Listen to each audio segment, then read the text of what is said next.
Discuss the ins, discuss the outs, and let's talk about. Let's talk about. Let's talk about.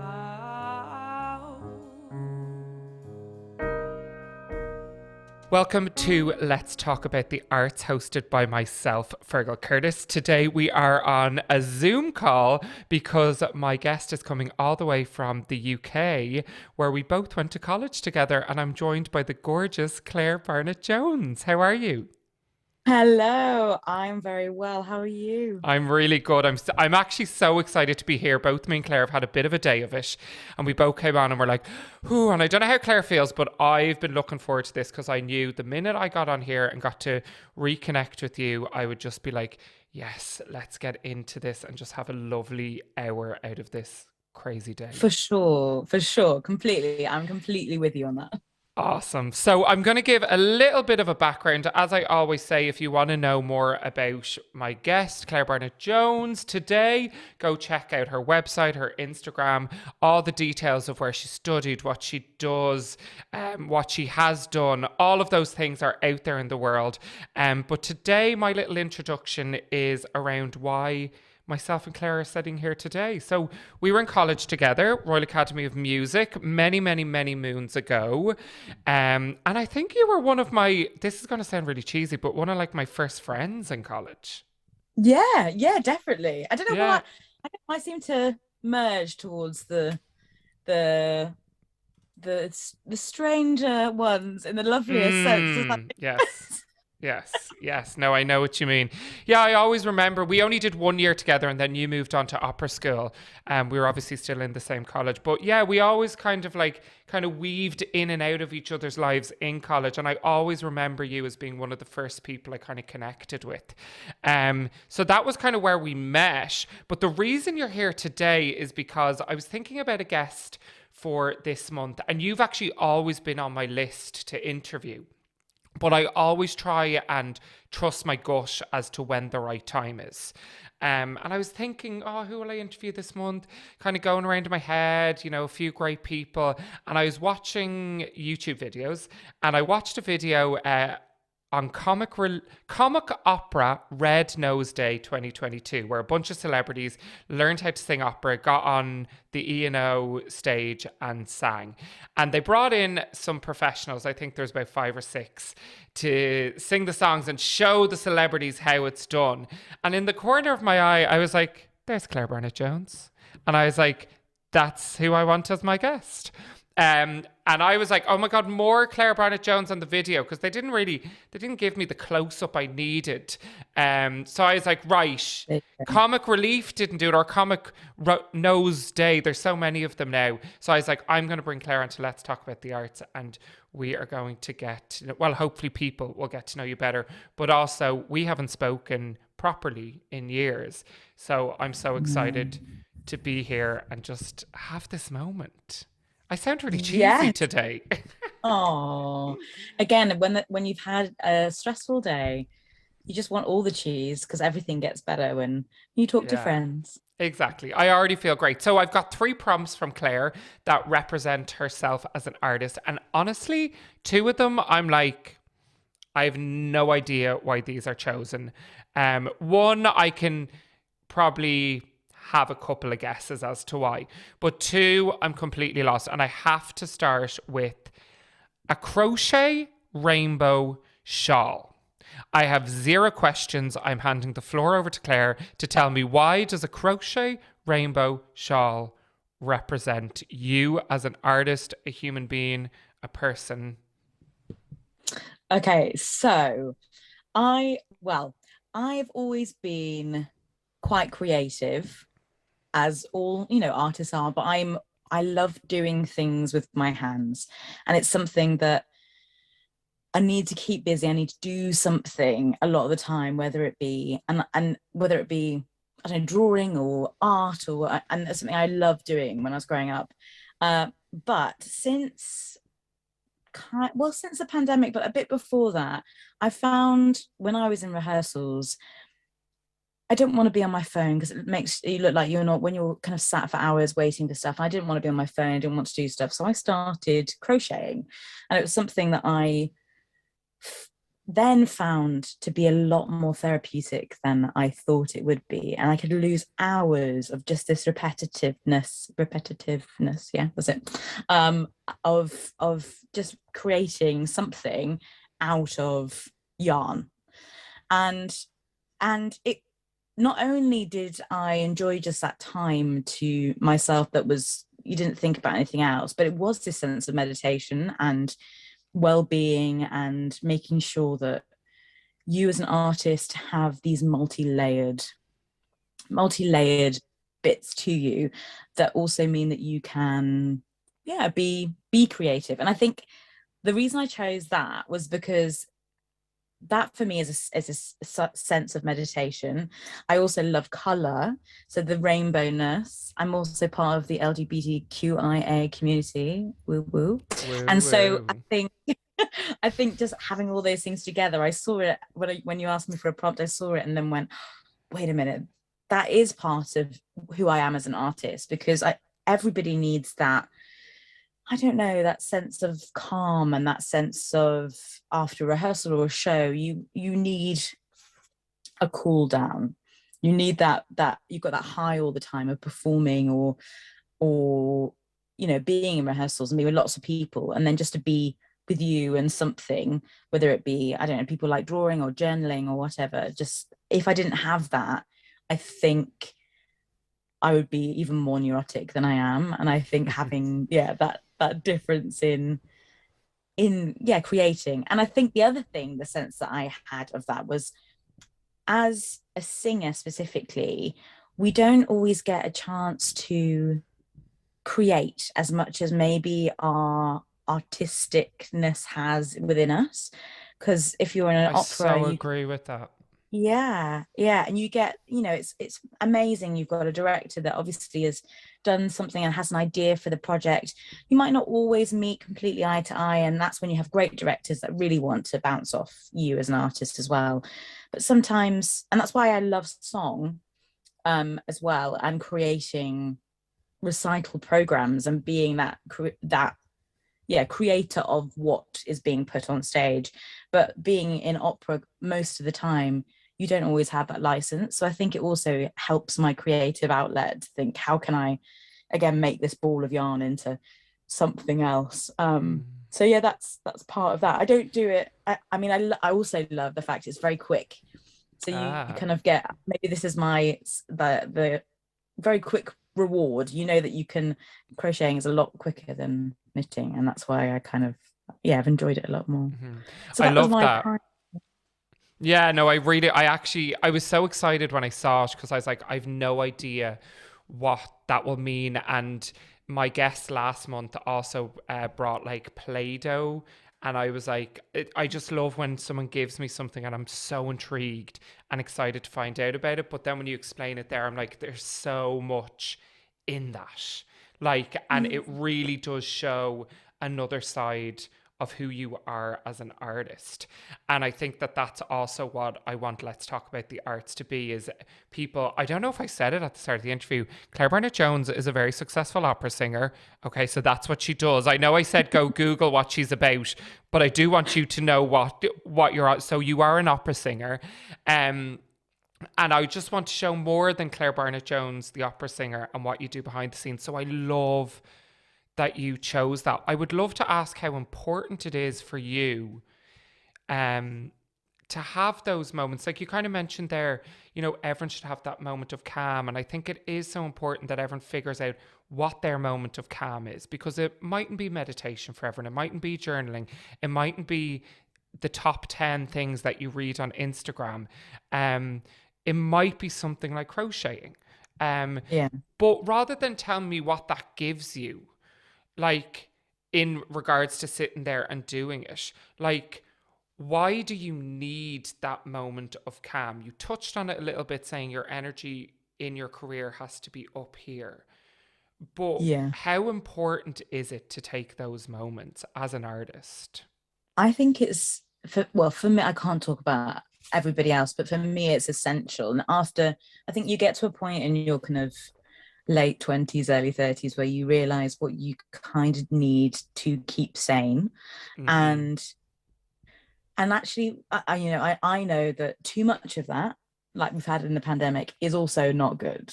Like there's too much procrastinating and sitting and not really doing anything also isn't good. um but also I think, I don't know, I think now I've realized I'm a little bit more introverted than I wanted to believe that I was. I felt like Mm. in my early 20s I needed to be there all the time and present and kind of, larger than life. And I think there's definitely time for that, and I love people, and I really enjoy kind of that and that fun side of things. But I do also need time to be able to process things. And I think also realizing again in the pandemic that I'm definitely more neurodivergent than I realized. And I need to have time to really process what has happened to then be able to make a concerted decision or thought about things. And I really do now breathe before before the head connects to the mouth, and Mm-hmm. things come out. And I think, I mean, you've got to try and take the positives of what's happened in the last couple of years. But for me, that has probably been the most positive thing, is knowing that everybody is also struggling with lots of different things, and yeah, just accessing that and being okay with that. Um, It's yeah, interesting you say, I really like this. Like for me, I think I was, when you were explaining that, I think I was similar when I was younger. I felt like I always had to be on, let's say. I always had to yeah, be delivering what people might have expected from me or the persona that I put out there. And I have found as the years have gone on, as I've traveled into my 30s, that those learning to be quiet or to not be stimulated by things outside has helped me connect with actually who my identity is. And yeah, that person of like putting it on, actually I've learned is, it's a fun part. I like doing it sometimes and I enjoy yeah, being outgoing and stuff, but sometimes it can be a protection mechanism, even for myself, to sit down and yeah. go, let's really get into what's going on. Would you agree with that? Would you find I that, totally, yeah, in those totally agree with moments of that. silence, have you found out more who you are? Particularly you mentioning there that you're maybe a bit more neurodivergent, which I think is a conversation starting to happen with a lot of people. Yes, that's certainly true. And the more I kind of go inside that as an art, as a person, the more it influences what I'd like to sing ideally, and what I'd like to perform, and the way I'd like to perform it. And finding these multi levels of yourself means that you also then question the multiple levels of a character. And so many times in the past writings of opera, a lot of the female characters were written by men, and a lot of them don't have the opportunity to show what they are as actual characters because it just hasn't been written in. It's not like, I mean, yeah, opera obviously isn't like theatre where you have the pauses and you can really interpret, to be or not to be, and you can Yeah. really change all those things. It's not quite as easy You're to quite do. restricted in what you're delivering. Like you got your 8 beats rest. Give me your three Yes, emotions in it, you know? yes. Yeah, or you have your 4 lines of Handel and it Yeah. goes on for 12 minutes and you've got to create. And that is very interesting for me to explore a bit more, and something, yeah, it's something that I really have enjoyed exploring. But also in myself, I've enjoyed exploring that and thinking, why do those things, why does unfairness, say, in inverted commas, in the industry guile me so much? And then I've kind Mm. of then gone, how have things in the past affected that? And I think that's very interesting for me, actually. And having had the time to do that, and I think, and doing the crochet, all these things go around my head, but they're not things that I think, because of that repetitiveness, that I should get a different word, because of the stuff that goes on and on. There's always one word when you're doing an interview you like hone in on, and you're like, this is too much work. This word is too much work. Yeah.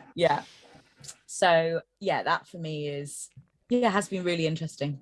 Do you know, I think this is something interesting, and bear with me, but the idea of, I sometimes find opera restrictive. I love the art form, but particularly, let's take, like you just mentioned, female characters, and they're written, you know, years and years ago, when women were perceived and considered to be, you know, maybe surface, you know, certain elements of people, and they were written by men, so it was that perception we were getting. And I'm thinking now, when Claire Barnett-Jones is looking into her identity and doing her crocheting, and she's like, "Oh, well, you know, you've mentioned, you know, you're exploring your divergency. You are part of the LGBTQ plus community. You know, are a lot more of a DIY handwise person. Like, there's so much more to you. But maybe in your early 20s, when you were just presenting maybe a surface level person, do you think there's opportunities in these women in opera that have been written years and years ago for you to sit with the crochet and going, I'm going to get further into the mind than what people are seeing, and try and bring that out on stage? And my question is, how the hell do you do that? Well, yeah, I completely agree with the way that you were getting to that. I hope it made sense. I'm kind of like, no, it did. It's what my mind was doing. It did, for sure. A very wise drama teacher of ours always said, make sure, Johnny Ramster, make sure that you have a thought going that isn't what you're saying all the time. Make sure that there's something going on, even when there's music, that you're hearing and thinking words and thinking things as the character. And that, I've always stemmed from that, and I've always made sure that I've tried to keep that going. But the more things that you've thought about before, say during the crochet, the more then you can add into that in the performance and in the rehearsals. So I just think, the more you think, the more that you can pull from that side into the performance. Yeah. I love that. It's so funny you mentioned Johnny there, because this memory just came to me.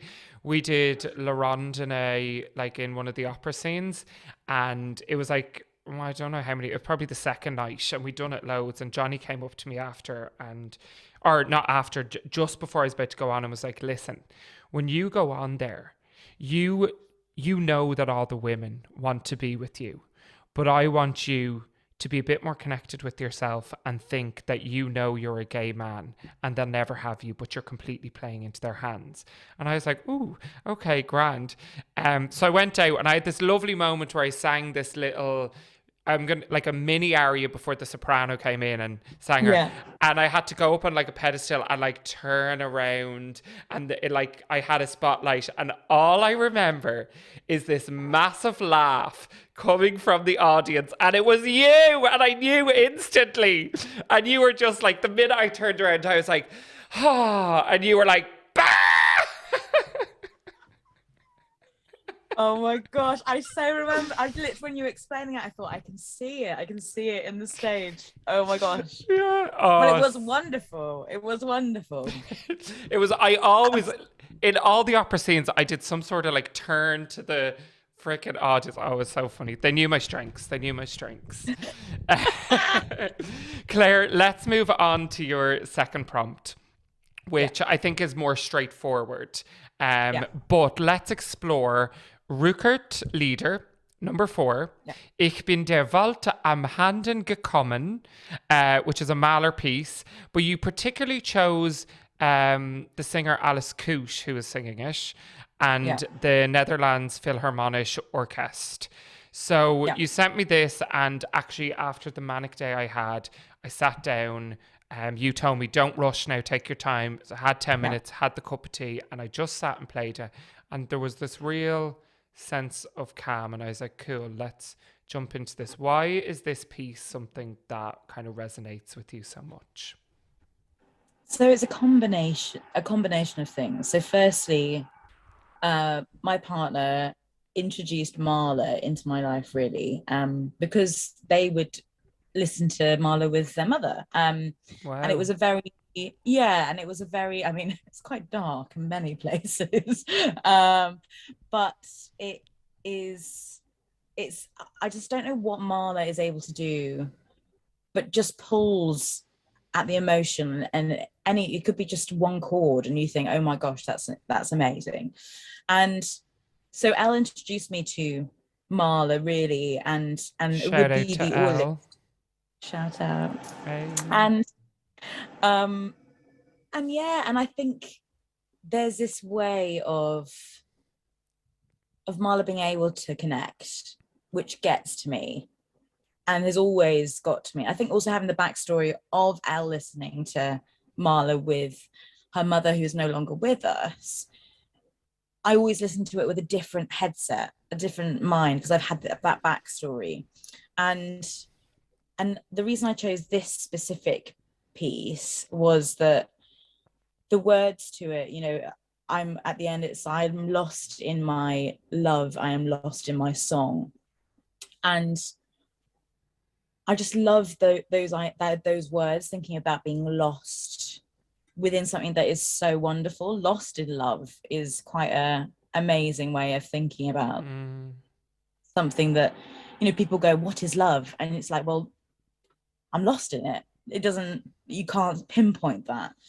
And then lost in song, which for me, I think also discovering that I feel most at home when I'm performing or singing. I feel most comfortable. Wow. I feel like I could be anybody and be free at the same time. You could have this freedom. And When you yeah, say be anybody and be free, um, like, and let's say be transported to a different world, and all those phrases that performers would use, how much of yourself do you feel in that, or do you feel that you get the opportunity to kind of leave yourself, or maybe step away from whatever's going on in your mind? Like, how much of, when you're exploring maybe a song or a character or something that mightn't directly be in your life, how much of yourself is there when you're in that moment? How much are you connected to, let's say, your core self? I think it is my everything and my nothing, because Oh, wow. I feel, well, dude, I feel like it. I feel like myself. I feel my most at home Mm-hmm. when I'm inside a song or a role, and being able to connect that over to somebody else without worrying, I don't know, whether somebody will judge me, and I don't ever really feel, and that's what people kind of have said, especially recently, where I've done a lot of jumping in last minute of things. And a lot of people have said, well, how do you do it? I couldn't do that. I'd be so nervous. And weirdly, I just, and perhaps that's also, I don't know, maybe it's because I'm slightly more neurodivergent, but I don't get nervous in that point. Once I'm on the stage singing, and even just before, I just think I'm going to share something, which I'm so grateful to be able to share. And it isn't really me being there, but it is me. It's quite hard to explain. I feel, Yeah. yeah, I feel like I'm just going to give what I can give. I feel like this is what I should do, and I'm going to do it. It's so interesting because I think it's so nuanced and probably so personal to everyone. Um, Yeah. and hard to articulate that kind of, and it's something I constantly try to explore, especially in episodes like this, of how much of our identities are we bringing to our art? How much do we need it? All those kind of things. It's very interesting. I hope you don't mind me asking this, but I remember you in college as a very vibrant performer, a very connected performer, a very big performer. And just hearing you speak today, it sounds like, you know, you've definitely even settled more into yourself as an artist and a performer. Yeah. And we weren't really connected around this time. But before, let's say, you got your big break or your career started getting consistent, am I right to say that you were considering walking away? And For sure.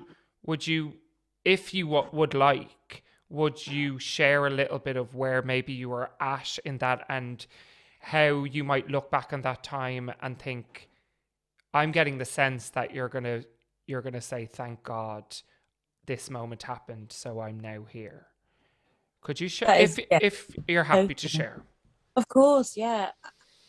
Yeah, it was so weirdly before they rang me to go up to Cardiff just in case I needed to go on. That was on the Tuesday. On the Monday night, I had what you And just I so mean to people talk know, you openly and you last minute jumped in on Cardiff Singer of the World. Yeah. So yes, that yeah. was that the turning point for you? In the last couple of years, yes, that's been definitely a turning point. Okay, just so And people are aware. of course, yeah. And I mean, I think talking openly about mental health is always a good thing. And I think it's something that is seen as such a big taboo. And to be honest, lots of factors contributed, but stuff I hadn't addressed. And I got to a point that week of thinking, if I took quite a dark place, and to think if I can't do this career and live a happy life, because it is literally at the moment colliding. And that Monday night, I had what you'd probably think of as a mini breakdown, and was just like, do you know what? And I ended that on finished, kind of going a bit doolally, and then kind of calmed down and just thought, and I very, very honestly and openly said, I'm okay to not do this anymore, because it felt like I was working really hard on all those things that you should work at, like, I don't know, technique and discovering song and learning operatic roles, and I was auditioning and getting great feedback, but nothing was really, I don't know, Sticking. nothing was really coming. Yeah, and I just didn't know how I could do much more to do with that. And I already knew that I was on the reserve list at Cardiff, which I was absolutely delighted about. But Cardiff had already started, and I just knew, you know, it's not my time. It's fine. And it's not because I didn't get into Cardiff originally. It was the fact that I wish I'd had a bit more feedback as to why. I'm a very much a, you tell me what I could do better and I will do it. And sometimes we don't get that, because again, art's subjective, and sometimes people can't say what that is. And I've learned to be okay with that. But I also, you know, it got to a point in the summer where we'd had a year and a bit of no work. Nothing again was really coming in. I'm not from a financially privileged background, and I didn't have a cushion of stuff to be able to keep me going. I needed to either work as an artist and be able to support myself and my family, or I needed to look at a completely different path, because I didn't have the energy anymore to keep striving at the stuff that I was doing, and have that self-belief in yourself that you were good enough to not deserve other things, but, well, I suppose, yeah, to be able to accomplish other things. And then the phone call happened on the next day, which I'm not all for, but it was odd that it happened like that. Yeah. And I know that, you know, Elle would talk about it, but Elle said, you know, they were very worried about me going to Cardiff on my own and thinking, is she going to be okay on national TV after, you know, having months of not great mental health? Yeah. And as soon as that happened, I literally went into, I don't know, performing mode. I went, this is it. I'm just going to enjoy every single second of it. Wow. and I didn't think about anything else but being able to perform, because I hadn't performed. I don't know, it must have been a year or so since I'd last performed. So yeah. And boy, did you jump into it. Like, you were so fab. And it was Thank so you. exciting.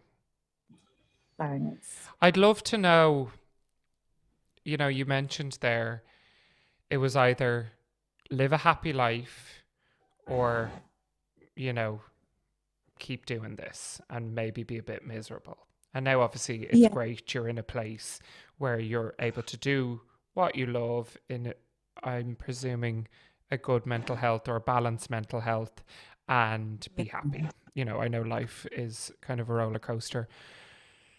But if it ever, so I definitely made the decision. I was like, do you know what? It has to be lifestyle first. It has to be my happiness first. Like, it's got to be certain things that come before being an artist. It has to.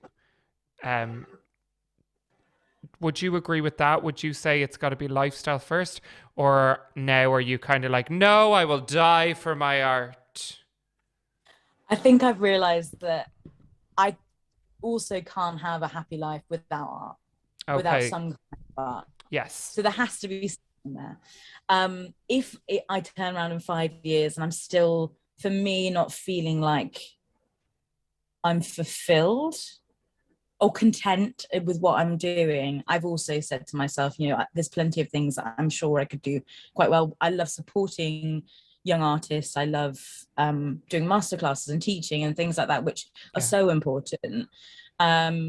Because as we all have learned, there's also things in the past, I've had some amazing teachers and some not so great teachers, and you can take the bits that you want to do, and I'd love to be able to support other people. So I've given myself permission now to say at any point, but I really do want to keep going with it, and having that platform that gave just opened up doors that I could never have. Well, I couldn't say it never, because you don't know, but just it's made it slightly easier to be able to show what I can do. And I was also thinking back to at the academy, and I'd see people go off and be able to spend £500 on a young artist audition and staying over somewhere and go and do another one the next week and do all these things. I was working 3 jobs. Like, there's no way that I even just pay the fees. There's no way that I could have had, and they were big opportunities for people. And you see people in our year or years above, or and that's just one music college, doing things that unless they did that audition, they wouldn't have had an opportunity to do those things. So yeah, it was some kind of universal flip round that made me go, no, you need to keep going. Yeah, like I'm a bit the same as you. I'm like, oh, I don't know what I believe in. Is it faith? Is it this? Is it all that? I don't know. Yeah. But like, I think it's probably a mix of like being lucky, being privileged, being like, it doesn't matter where your path took you. There's always some sort of sprinkle along the way. But yeah, privilege is a great thing. It gets you far in life. you know? And for sure. And also we can't judge, we shouldn't, none of us should judge people for their background at any point, just because they might look a certain way or act a certain way or speak a certain way, or to presume that they have privilege. I think that also is something that we really need to be careful of. And very true. Because I think life isn't always going to be fair. And you don't know what's going on behind closed doors. No. No. Let's jump into your final prompt. Yeah. It was an image. I would love you to describe the image for us and then take us into why you chose this image. Okay. So this image is of a garden that I saw in Cardiff. And it's one of those kind of ornate gardens that are manufactured to make an area look pretty. And it was 4 kind of 4 squares to make a square, if that makes sense. And each of these squares had, in one top corner were yellow tulips, and then the other top corner red, and then like a checkerboard, like a Battenberg cake. Okay. Yeah. And well, I was sat on the bench, and I can't quite remember whether it might have been Pride in Cardiff, but I was sat on this little bench, and I just looked over, and in the yellow there was this one tulip that had a one red petal in that tulip. It wasn't like it was one stem of a red tulip within the yellow. It was one petal on a yellow tulip. And I went and I took a picture of it and just thought, oh my gosh, that is how I feel. Or that is how I've often felt, is this one that stuck out amongst a sea of normality.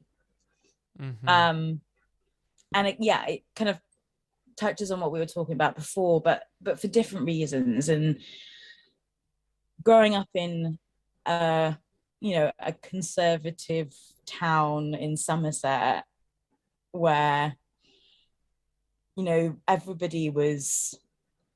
thought everybody was normal and everybody was the same, or you weren't really stretched in your thinking in any way. And me growing up and not feeling like I fit in, or feeling like I was either too loud or not loud enough, and not with the right cool crew. And I'm sure we all feel that in some way, but at the time, yeah, I felt very different. And even with my family, I'm quite different within my family. And I don't know, I just looked at that red petal and thought, I feel like that in society.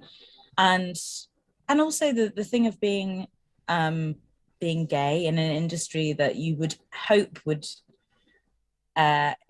be open, which they are in so many ways, but being a woman who's gay, I just remember being in the canteen at music college and somebody shouting, oh, here comes Claire the lesbian, and you're like, because you just didn't, it isn't open. It is open to people, but it also is it's the campest art form you could think of in opera, yet only in a certain way. It's like that saying, rugby is a rough man's sport played by gentlemen, and football is a gentleman's sport played by rough men. I might be paraphrasing, but it's kind of like opera is this camp, extravagant, over-the-top art form. Yeah. And has this reputation of having, quite a conservative, straight-laced audience and people who are able to, follow that path. But there's so many colourful people in opera. So many. And so many people that have chosen to either hide themselves, which is completely somebody's choice. But, growing up, being gay, being a woman who's gay, and not seeing any other singers who are really openly, especially in this country, not even being open about it, but just not mentioning it. It being a kind of like, it is okay to be who you are. You won't. And I remember, I don't know, I'd always think, oh, maybe I can't mention it because they won't think that I can play this kind of role, or and this is a lot when I was a lot younger, but you didn't know. There wasn't a role model. There wasn't anybody being open, and things have definitely changed in the last few years, but there's a long way to go. And it's something that, if anybody asks me, I will answer the question. And I think it's something that also needs to be addressed, is how do opera companies support that? Because I think a lot of people, just like you said, think that it must be really open for everybody. It's like, well, not really, not always, especially for performers, especially for gay women who are performers. Okay. I think.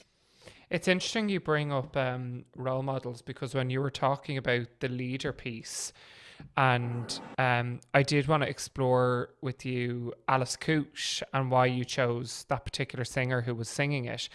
And I was talking to a friend the other day about role models and who they are. So it's kind of been bouncing around my mind.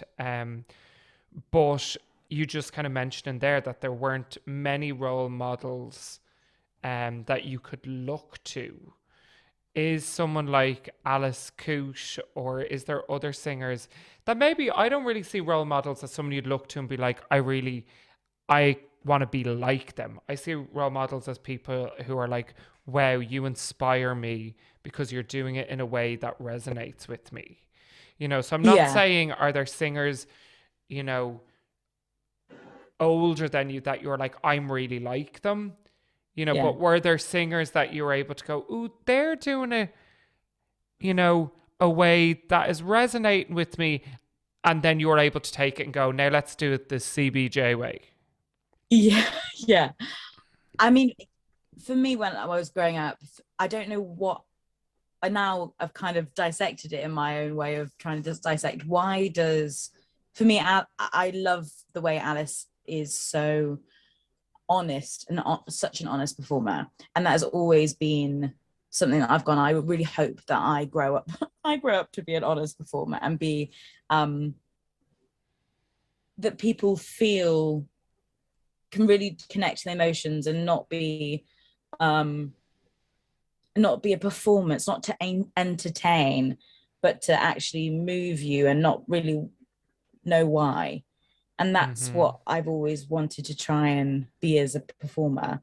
Um, and I mean, so Elle gave a very good reference after a competition that I was in, and she said there are singers who are wizards and there are singers who are magicians, right?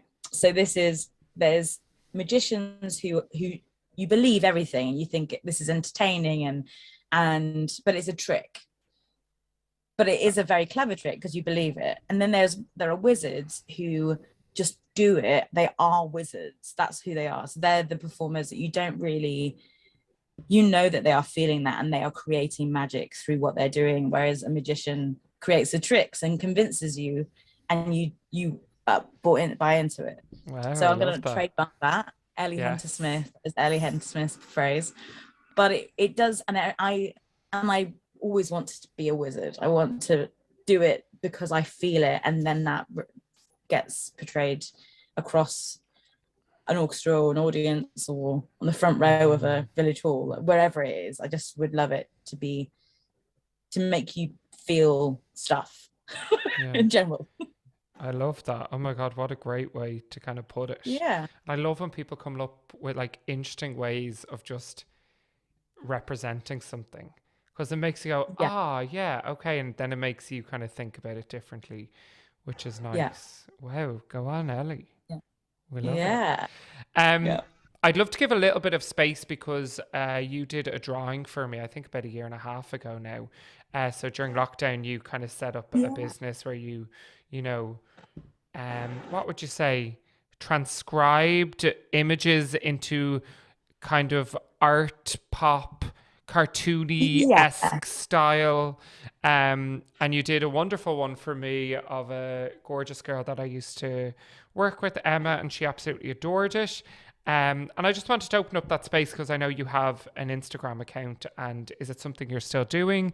And where can people go and check it out? Yeah, so it's CBJ Creates on Instagram. And it was something that I did. I got an iPad when I had money before the pandemic.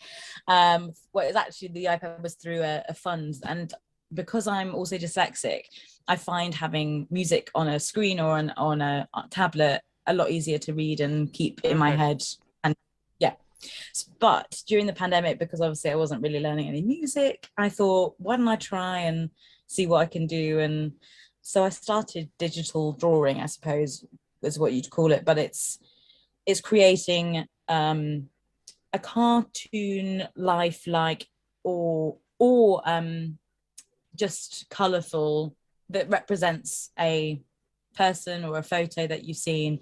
And I did some for Pride Month, and then also for people for Christmas presents and other presents like yourself. And but now with things being a little bit more busy, luckily, I've done a lot more for opening nights and for presents for shows and things like that. So I made the last when we did the Valkyrie at ENO, I did everybody's costume within that, and they had those, and the same with Vixen when we just did that. So which your costume was unbelievable for Vixen.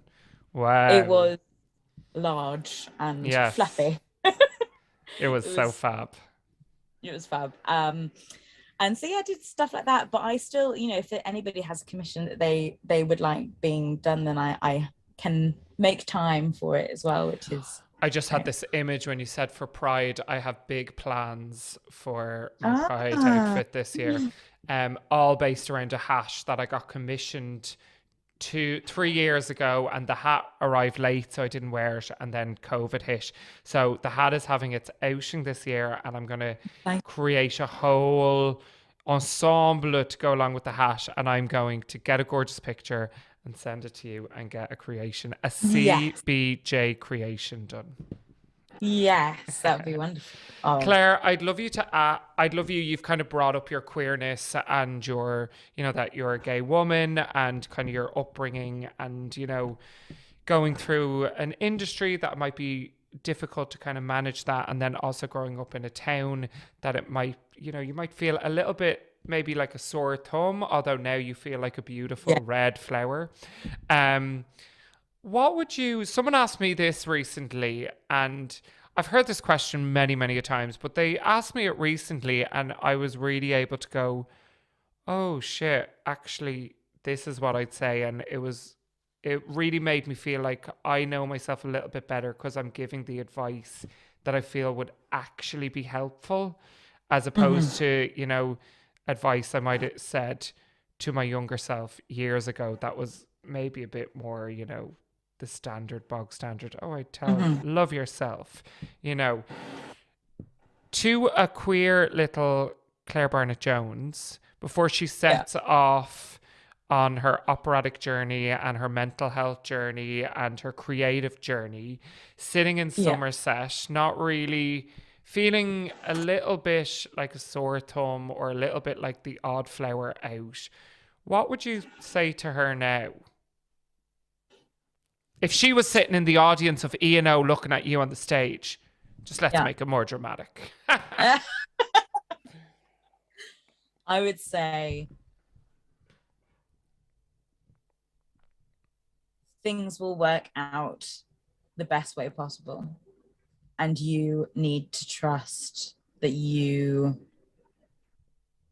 are you. You are normal. You are whatever normal is, that you are fine. You are better than normal. Claire, this has been so amazing. Thank you so much. I've loved having you on. As I said, I've had you on my list for a long time. I have a long list, which is great because it means I can always have conversations. But I knew that would come at the right time. So I'm very thankful to that YouTube video. And I'm very thankful that you were like, yes, let's just jump in and do it. Because I know you're busy. And thank you so much. This has been amazing. Oh, thank you. Thank you so much for having me. Of course. Bye. Oh, I should do the... Oh, sorry. Follow Let's Talk About the Arts on Instagram at Let's Talk About the Arts. My Instagram is at Fergsy. You can get this on all podcast platforms, but we also have a little YouTube channel where a little video will go up if you want to look at two fabulously queer people having a chat. There's also other episodes with other fabulous people, queer and non-queer. And Claire, where can people find you? You can find me on Instagram at CBJ Mezzo, and that's probably the best place. We'll go best to that place to find you. Fab. And if there's anything else, I'll throw them in the notes. Reach out to us. Let us know what you thought of this episode. I always forget the housekeeping at the end, but I always think that's a good sign of a conversation. Claire, thank you so much. Loads of love. Thank you.